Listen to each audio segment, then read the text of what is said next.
You mean to tell me that humans don't have a natural defense mechanism? Ambassador Cathrix's mandibles clicked in barely concealed amusement. Not even basic carapace hardening? Captain Amanda Rodriguez leaned back in her chair, a slight smile playing at the corners of her mouth.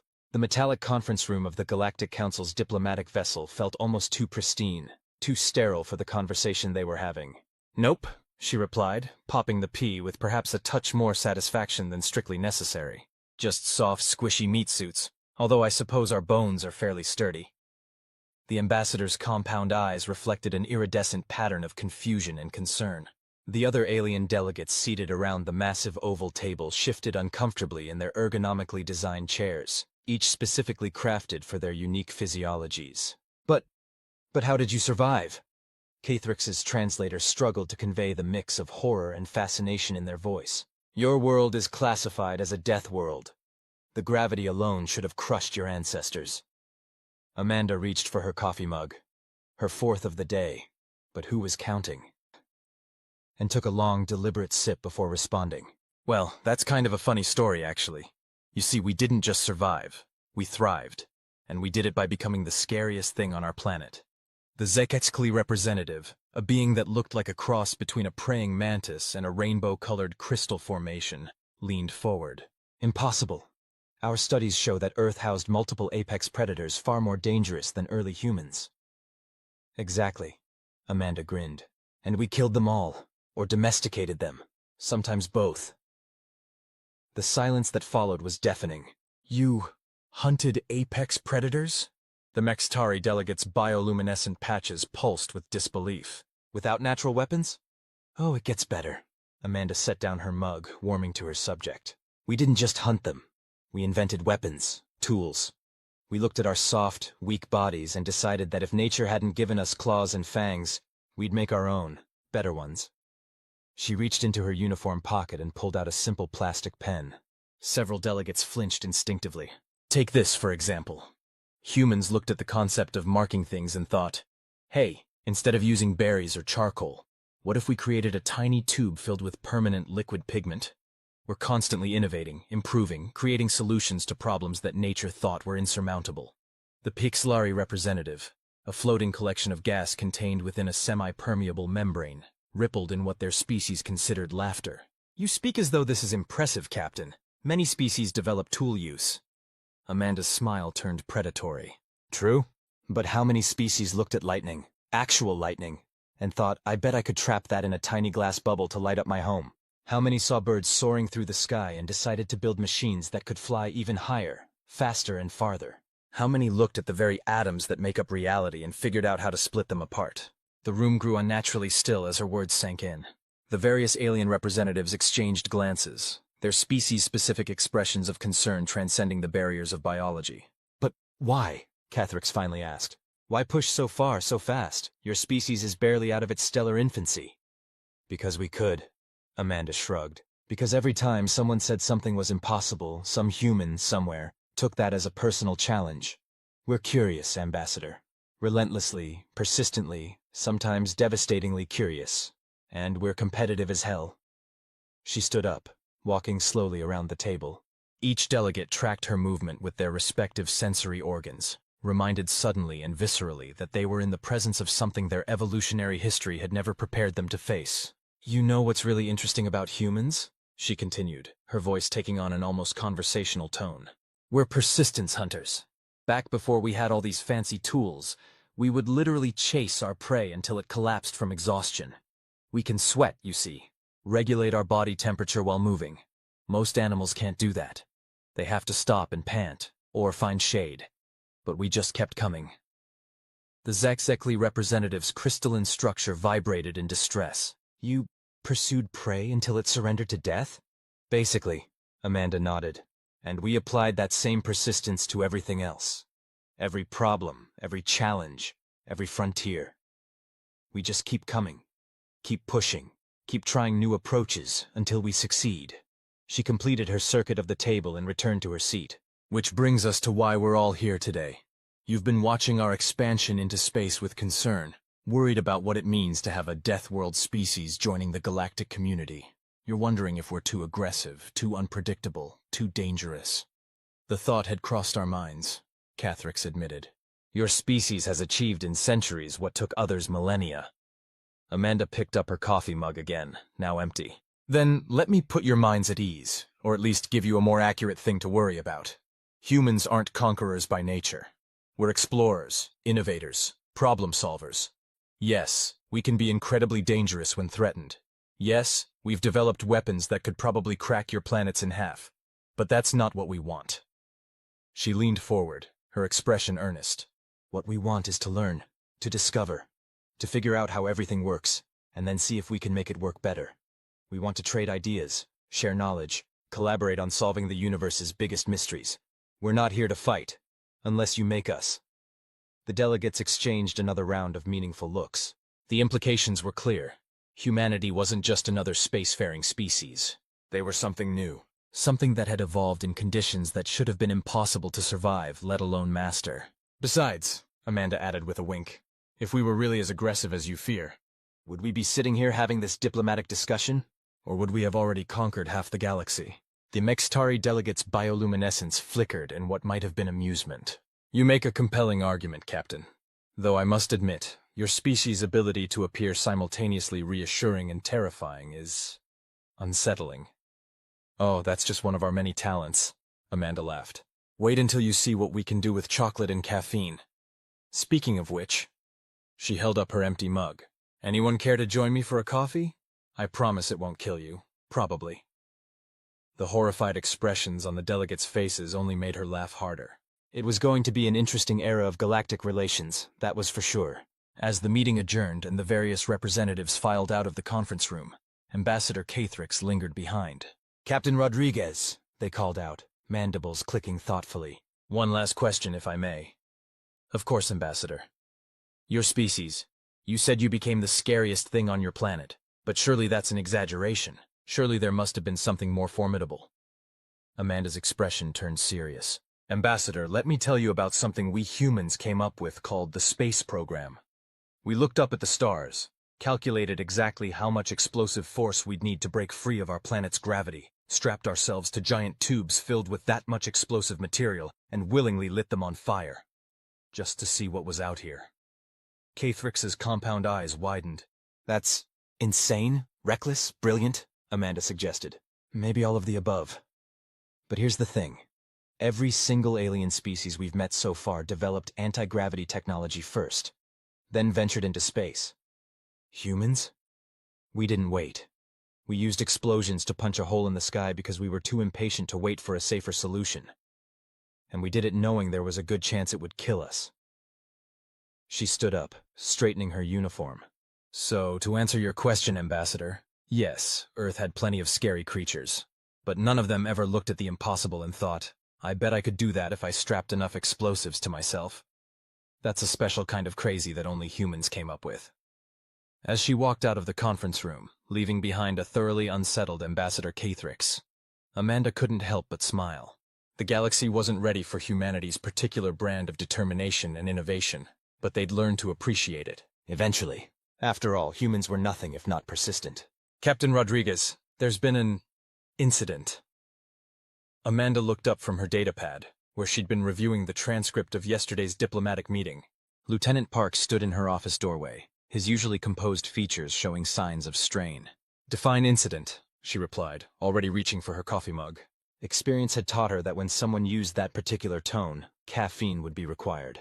The Zikzikli delegation decided to visit our ship's recreational facilities.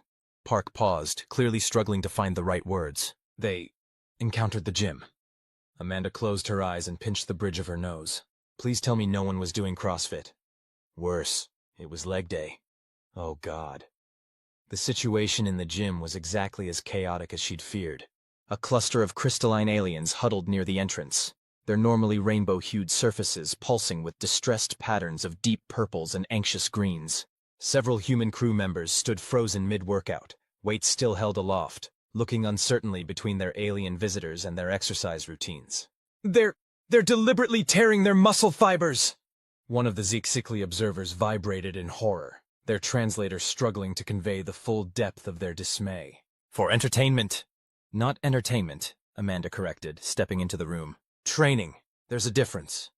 But you're causing microscopic damage to your bodies, intentionally! A buff crewman who had been in the middle of a deadlift sequence carefully set down his weights. Well, yeah, that's how we get stronger. The muscle fibers repair themselves and grow back better than before. The aliens' collective horror intensified. You exploit your own healing processes to become more powerful? Pretty much, Amanda shrugged. We call it gains. The lead Z-Escli delegate's crystalline form shimmered with what might have been incredulity. And this is normal for humans? Oh, this is nothing, called out another crew member, wiping sweat from her brow. Wait until they hear about ultramarathons. Amanda shot her a warning look. The aliens were already traumatized enough without learning about humans who ran 100-mile races for fun. She turned back to the delegation, adopting her most diplomatic tone.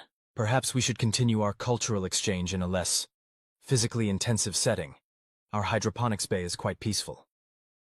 But the Zexcli weren't ready to move on. What other forms of voluntary physical stress do humans subject themselves to? Well, Amanda hesitated, but figured they'd find out eventually. There's rock climbing, parkour, mixed martial arts. They fight each other for sport, Park helpfully supplied, sometimes in cages. The aliens' color patterns shifted to previously unseen frequencies of distress. But that's not even the crazy stuff, continued Park, warming to his subject despite Amanda's increasingly frantic gestures to stop. Some humans jump out of perfectly good aircraft with only a piece of fabric to slow their fall. Others dive into ocean trenches or climb mountains so high they need supplemental oxygen. A few even. Lieutenant, Amanda interrupted. I believe we were headed to hydroponics, but the damage was done. The Zexcli delegation had already begun rapid-fire communications among themselves, their crystalline forms vibrating at frequencies that made the gym's mirrors rattle slightly. Let us be clear, their leader finally addressed Amanda. Your species deliberately places itself in lethal situations. For recreation? Not all of us, she replied weakly. Some humans just like to watch cat videos. Cat videos? Small predatory animals we've invited to live in our homes, Park explained cheerfully. They're mostly domesticated, but they still sometimes try to kill us. We find it endearing. Amanda seriously considered spacing her lieutenant. Captain Rodriguez. The Zexcli leader's voice had taken on a new tone, something between resignation and fascination. We believe we owe you an apology. Oh? Yes.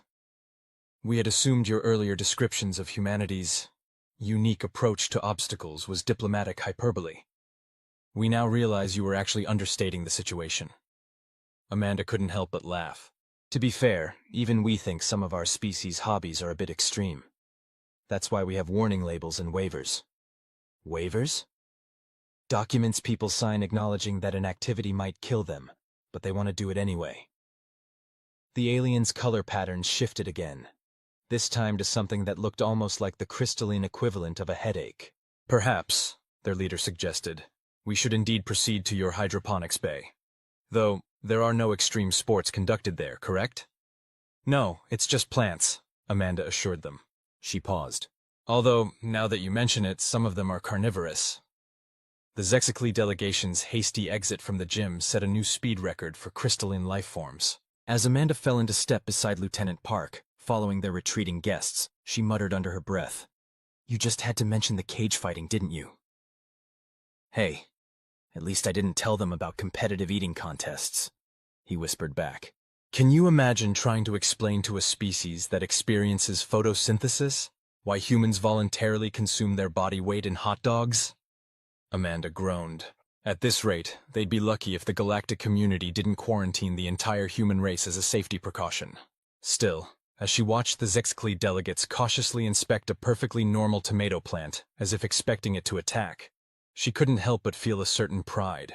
Humanity might be the galaxy's crazy cousin, but at least they kept things interesting. And really, wasn't that what being human was all about? Taking the impossible, making it possible, and then finding a way to turn it into an extreme sport, preferably one that required signing a waiver. The emergency alert sounded just as Amanda was explaining to the Zexcli delegation why humans kept decorative succulents on their desks. Captain Rodriguez to the bridge immediately. Lieutenant Park's voice crackled over the intercom, all earlier playfulness gone from his tone. Excuse me, Amanda told the aliens, who had just begun to grasp the concept of houseplants. Duty calls. When she reached the bridge, the situation became immediately clear. The main view screen showed a massive vessel of unfamiliar design, its angular hull bristling with what were unmistakably weapon arrays. They appeared from behind the larger moon, Park reported. No recognition signals, no response to hails. They're jamming local communications. Ambassador Cathrix, who had apparently been on the bridge for a routine diplomatic observation, clicked their mandibles anxiously. Riotic pirates. They prey on diplomatic vessels, considering them soft targets. How did pirates get past the system's defense grid? Amanda asked, settling into her command chair. They didn't, Park replied. The grid is down. Someone knew exactly how to disable it. An inside job, Amanda muttered. Wonderful. She turned to Cathrix. Ambassador, what's the standard protocol for these situations? The alien diplomat's compound eyes reflected patterns of resignation.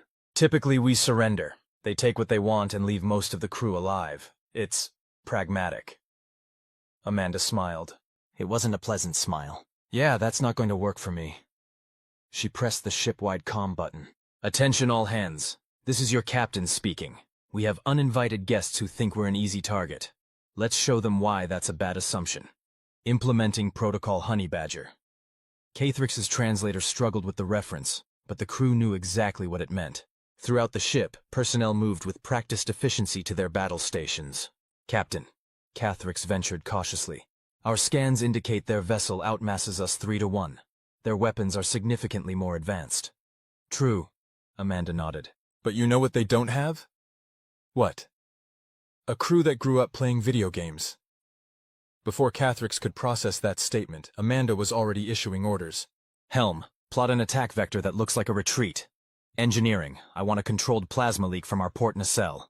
Make it look like they damaged us. Tactical, load the special packages we definitely don't officially have. The bridge crew responded with crisp acknowledgments.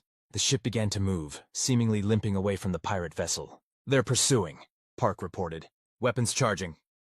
Let them think they've got us, Amanda said calmly, watching the tactical display. Just like fishing. Let them take the bait before you set the hook. Cathrix's mandibles clicked rapidly. Captain, I don't understand. You appear to be executing a retreat, but your vital signs indicate excitement rather than fear. That's because we're not retreating, Ambassador. We're about to demonstrate why humans are particularly dangerous when we're backed into a corner. She grinned. Also, we're about to show these pirates why you should always research your target species before attacking them. The pirate vessel closed the distance, no doubt expecting an easy capture.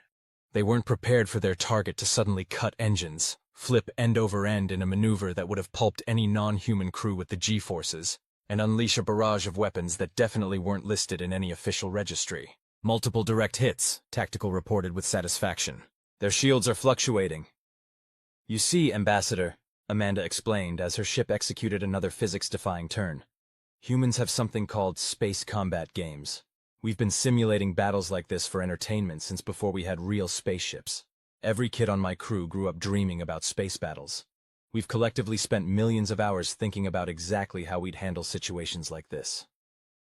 The pirate vessel attempted to bring its superior weapons to bear, but the human ship moved in ways that suggested its crew had either never heard of or simply didn't care about the normal laws of space combat.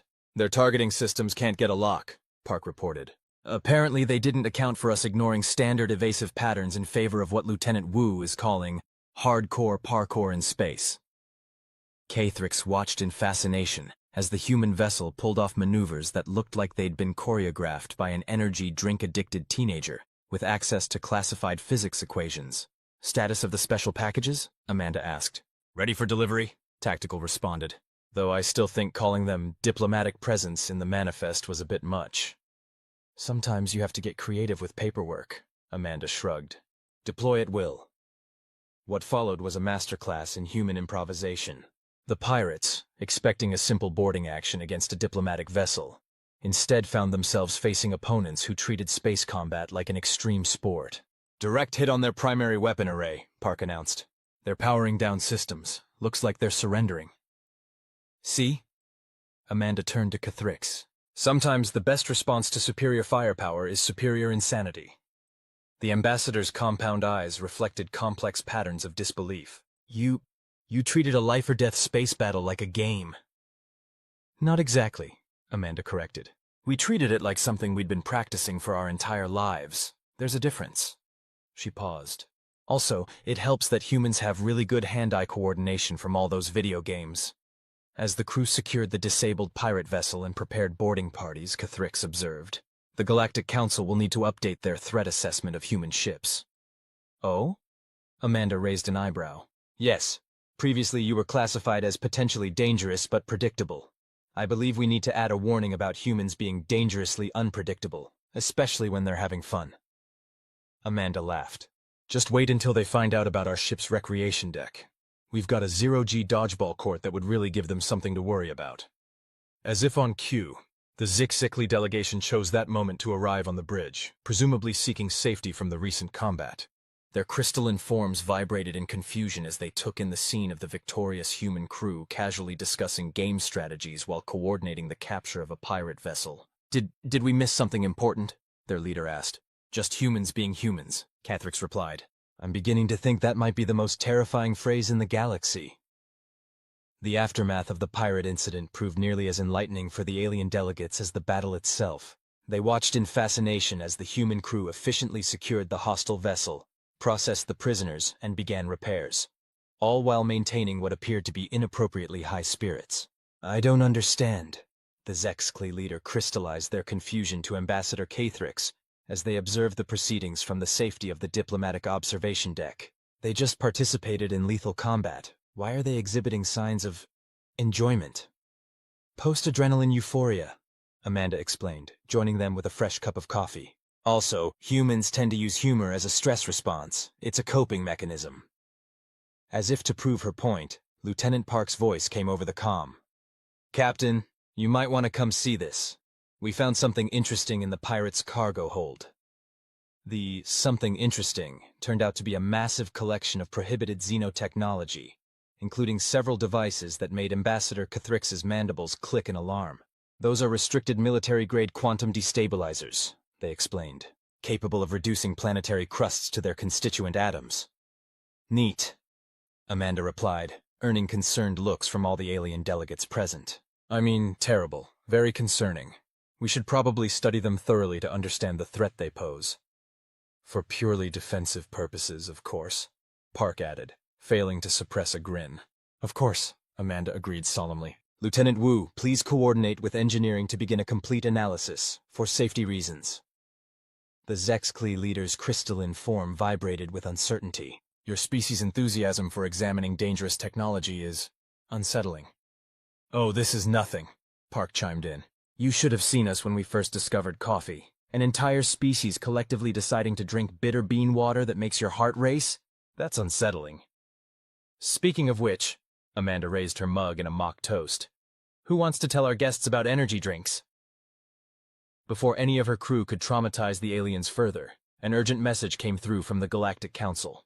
The pirate vessel, it seemed, was merely one part of a larger crisis. Similar ships had been spotted throughout the sector, suggesting a coordinated campaign rather than an isolated incident. The Council requests immediate assistance, Cathrix announced, their compound eyes reflecting complex patterns of concern. All available diplomatic vessels are being asked to shelter at the nearest secure port until the threat can be contained. Amanda exchanged looks with her senior staff. And what about the civilian ships in the sector, the ones that can't outrun these pirates? The Council recommends they do the same, Cathrix replied, though many will likely be unable to reach safety in time. I see. Amanda's expression shifted to something that made several alien delegates take involuntary steps backward. And what would the Council say if we offered to help deal with the problem? Captain, Cathrix's mandibles clicked rapidly. Your vessel is classified as a diplomatic transport. Engaging in military operations would be highly irregular. Irregularity is a human specialty, Amanda smiled. Besides, we've already proven we can handle these pirates. And unlike the Council's military ships, they don't expect us to be a threat. That's true, Park added. We do have the element of surprise. None of them will expect a diplomatic vessel to pull a crazy Ivan while blasting Ride of the Valkyries. The alien's universal translators struggled with both references, but the intent was clear enough. You're proposing to deliberately seek out combat with superior forces. The Zexkli leader's crystalline structure pulsed with disbelief. Without official sanction or support? Well, when you put it that way, it sounds crazy, Amanda conceded. But consider this. Humans have a long history of doing exactly that. usually while someone plays inappropriate music and makes references to old action movies. She turned to her crew. "What do you say, folks? Want to show the galaxy why picking on the supposedly weak is a bad idea?" The enthusiastic response from her human crew members caused several alien delegates to recoil in alarm. "I feel compelled to note," Cathrix said carefully, "that this course of action goes against all standard protocols and rational behavior matrices." "That's humanity's secret, Ambassador," Amanda winked. "We've never been very good at following protocols or behaving rationally, but we're excellent at doing the impossible, especially when someone tells us we can't." She turned to her tactical officer. "Begin analyzing the pirate vessel's navigation data. Let's see if we can predict where they'll strike next. And someone please explain to our guests why humans invented the concept of privateers long before we reached space." As her crew burst into action, Ambassador Cathrix pulled Amanda aside. "Captain, there's something I've been meaning to ask. Your species. When you encounter a problem, why is your first instinct always to find the most dangerous possible solution?" Amanda considered this for a moment. "I don't think we actively seek danger, Ambassador. We just refuse to let it stop us from doing what we think is right. Plus," she added with a grin, "it makes for better stories afterward." "Stories?" Cathrix's compound eyes reflected confusion. "Oh yes, humans love a good story, especially ones where the underdog wins against impossible odds." She paused. "Speaking of which, has anyone told you about human action movies yet? I think you'll find them very educational regarding our approach to problem solving." The ambassador's mandibles clicked in what might have been resignation. "I suspect I'm about to learn why your species considers entertainment and combat to be complementary concepts." "Trust me," Amanda patted their exoskeletal shoulder. "By the time this crisis is over, the galaxy is going to have a whole new appreciation for humanity's unique approach to peacekeeping." She turned to address her crew. "All right, people. Let's show these pirates why humans wrote the book on asymmetric warfare. And someone cue up the playlist. If we're going to violate diplomatic protocols, we might as well have a soundtrack."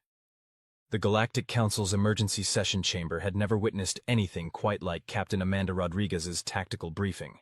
The assembled representatives of 200 species watched in varying states of disbelief as she outlined her plan to address the pirate crisis. "Based on analysis of their navigation data and attack patterns," Amanda explained, gesturing to the holographic display, "we've identified 3 likely targets for their next major assault.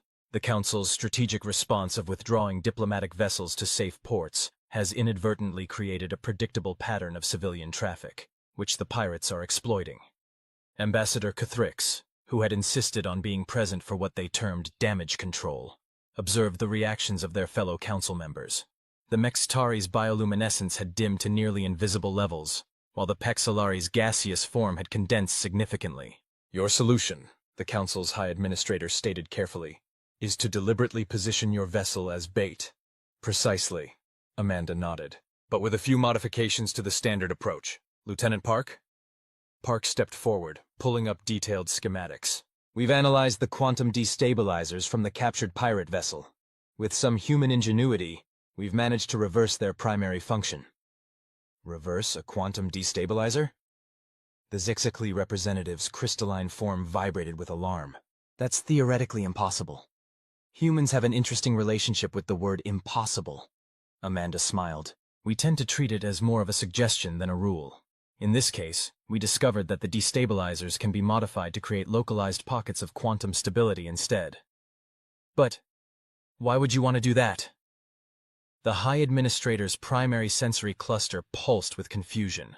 "Because," Park explained, barely containing his enthusiasm, "when you create a bubble of perfect quantum stability in the middle of normal space-time, the result is rather spectacular, especially if that bubble happens to intersect with a pirate vessel's weapons array." The council chamber erupted in a cacophony of translated exclamations and protests. Amanda waited patiently for order to be restored, sipping from her ever-present coffee mug. "You propose to engage in experimental quantum mechanics during combat?" The High Administrator's translator somehow managed to convey both awe and horror. "It's not that different from what humans have been doing throughout our history," Amanda shrugged. "When faced with superior forces, we innovate. Sometimes that means turning our opponent's weapons against them in ways they never imagined possible." "The technical term," Park added helpfully, "is jury-rigging. Humans excel at it." Cathrix's mandibles clicked rapidly. Captain, while your species' capability for creative problem-solving is remarkable, this plan seems unnecessarily risky. On the contrary, Ambassador, Amanda replied. The real risk is in allowing these pirates to continue terrorizing civilian vessels. Besides, we've already successfully tested our modifications. You've what? The High Administrator's sensory cluster flickered erratically. Amanda nodded to Park, who activated another holographic display. The footage showed a small-scale test of their modified destabilizer, creating a perfect sphere of quantum stability that caused the surrounding space to ripple like heat waves over desert sand. We conducted these tests in a controlled environment, Amanda assured the Council. Mostly controlled. There was that one incident with the coffee maker, but we fixed it. Mostly fixed it. The point is, we know it works. And you're confident you can replicate these results in actual combat conditions? The Mekstari representative's bioluminescence had shifted to what might have been a skeptical frequency. Absolutely, Amanda confirmed. In fact, we've already begun implementing Phase 2 of the operation. The Council members exchanged worried glances. There's a Phase 2? Of course. While we've been having this discussion, Lieutenant Wu has been leading a team to outfit civilian vessels with modified versions of our quantum stability generators. Any ship the pirates target will be able to create a defensive bubble that not only protects them but also disrupts the pirates' weapon systems. The chamber fell silent as the implications sank in. The humans hadn't just developed a defense against the pirates' superior technology. They'd found a way to turn it into a weapon and then mass-produced a simplified version for civilian use. But that's not how diplomatic missions are supposed to operate. The High Administrator protested weakly. Consider it creative peacekeeping, Amanda suggested. After all, isn't protecting civilian lives part of our diplomatic mandate? Cathrix, who had been quietly observing, finally spoke up. I believe I understand now. When humans encounter a problem, you don't just solve it. You redefine the parameters of what's possible until the problem becomes an opportunity. Exactly, Park beamed. And sometimes we get to blow stuff up in interesting new ways while we're at it. For peace, of course. For peace, Amanda agreed solemnly, though her eyes sparkled with barely suppressed amusement. Now shall we discuss the deployment schedule? I've got a crew full of humans who are very excited about the opportunity to stress test their innovations in real-world conditions. As the Council reluctantly began examining the tactical details of Amanda's plan, Cathrix leaned over to whisper to the High Administrator. I recommend updating the official classification of human diplomatic vessels. Oh? Yes. I suggest. Approach with extreme caution. Contains humans who view physics as more of a polite suggestion than a universal constant. Amanda, overhearing this, raised her coffee mug in a toast. To human innovation, making the galaxy a safer place, one impossible solution at a time. The Council Chamber's universal translators struggled to convey the multiple layers of irony in her statement. But the message was clear. The pirates were about to learn why challenging humanity's diplomatic corps was a serious miscalculation. To be continued.